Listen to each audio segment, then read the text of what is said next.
Hello, good day everyone. I am the reporter of Module 21, Students Diversity in Motivation. In this module, challenge yourself to attain the following learning outcomes. Reflect on your own experiences as you read through situation given in this module. Present the social and cultural influences on the cognitive and motivational process of learning. State and explain two principles on the social and cultural influences on motivation.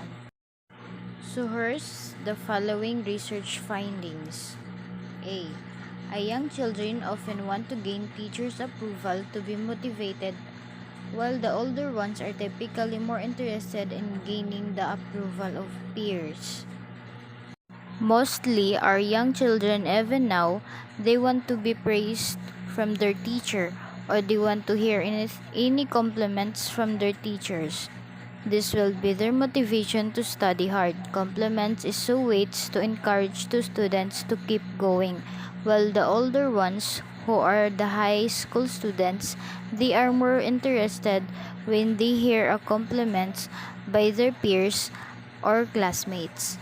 Students often become less intrinsically motivated as they progress through the school years. Why kaya? This because some students nagfo-focus sila sa subjects at mga activities which they know will help them in the future. For example, diba, before we move on to the grade 12, we first think carefully about what strands we are going to take that is now related to a course that we're going to take in college. As students kasi, we are more motivated to study because we like what we choose. And that is our interest, and we know that we can develop and learn there. Most students kasi, they will value activities that will have usefulness for them in their personal and professional lives. Those subjects na hindi masyado pinag-e-effortan ng mga students and that are not directly applicable will decrease in popularity. Next is B. Elementary students tend to attribute their successes to effort and hard work. I agree with this. Mas nakikita natin to ngayon even as they facing the challenge of the new normal, but they still put effort into learning. At kapag natapos pag-aralan at sagutan ng mga bata ang kanilang mga module, their success comes from their effort. And by the adolescents naman, students attribute successes and failure more to an ability that is fairly stable and uncontrollable. For them, effort became a sign of low ability. Next is C. There are different motivational patterns for students belonging to ethnic communities. For example, students from Asian American families may feel more pressure to perform well in. Bakit kaya? It is because students' cultural background can influence their attribution or characteristics. Students' cultural background can influence their attributions. For instance, students of Asian background are more likely to attribute academic achievement to unstable factors like efforts and attribute inappropriate behavior to temporary situational factor than students brought up in mainstream Western culture. Next is D. Females are now likely than males to have a high need for affiliation.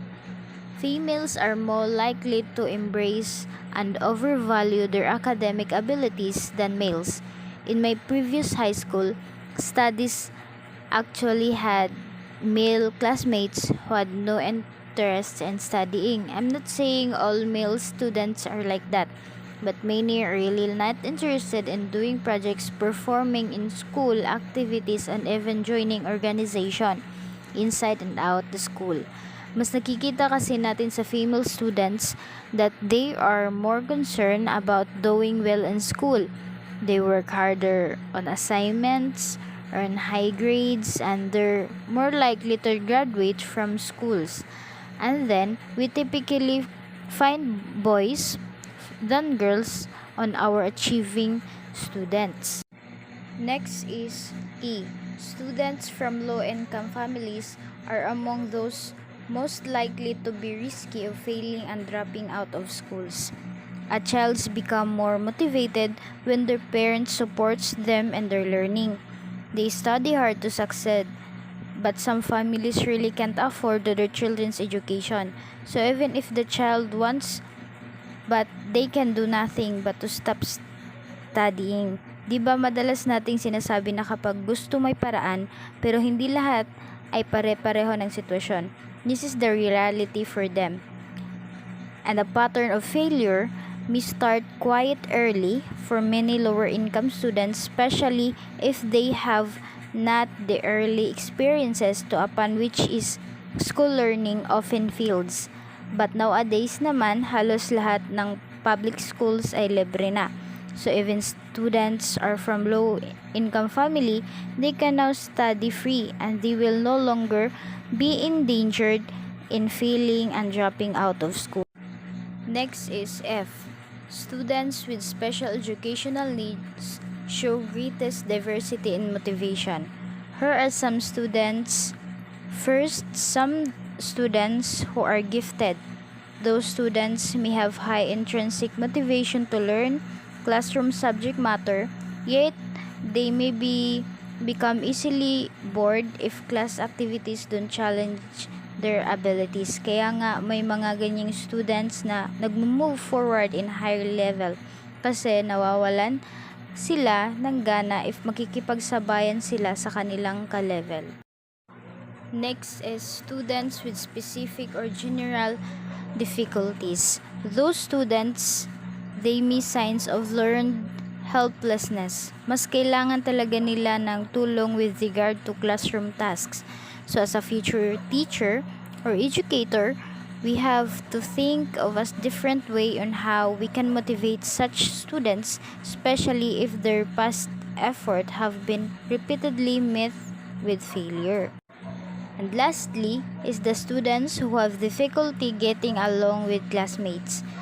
It is because with their emotional behavior disorders, they didn't know how to approach others. Nahihirapan silang makipag-usap, nahihirapan silang makipagkaibigan at ma-approach yung iba so that it make an appropriate attribute their social failures to factors beyond the control. And now that we are done in research finding, let's proceed to the generalization.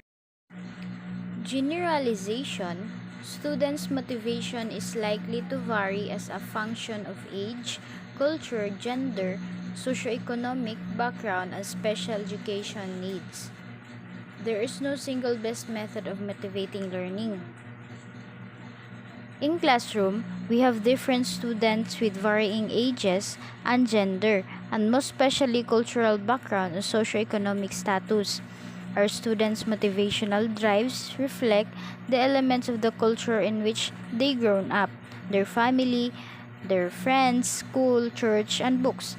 Given motivation to students varies in different aspects and at what level of study they are. Giving motivation for children who are still in elementary school are different for students who are already in high school. Kaya nga, there is no single best method of motivating learner. However, to motivate all of them for learner, it is best employ differentiated approaches, different folks, different strokes. Di ba nga sinasabi natin, kung may 12 estudyante tayo, dapat may 12 attitude din tayo at characteristics na ina-apply sa ating sarili. And if you have different students, and you must have different ways of motivating them as a learner. So here are the two principles to consider regarding social and cultural influences on motivation. Students are most likely to model the behaviors they believe are relevant to their situation. Students develop greater efficacy for a task when they see others like themselves performing the tasks successfully. Although Students behave are differently when see others performing well in a task. They are too motivated to put some efforts to perform well at too. They motivated their peers to do well in every activity and performance. So here are the conclusion can be derived from the two principles. Students need models who are similar to themselves in terms of race, cultural background, socioeconomic status, gender, and disability. So, ito ang nagsisilbi nilang motivation to be learned, and it must be good to expose our students to models of their age and to models who came from similar cultural and socioeconomic backgrounds. So that's all for my report. Thank you for listening.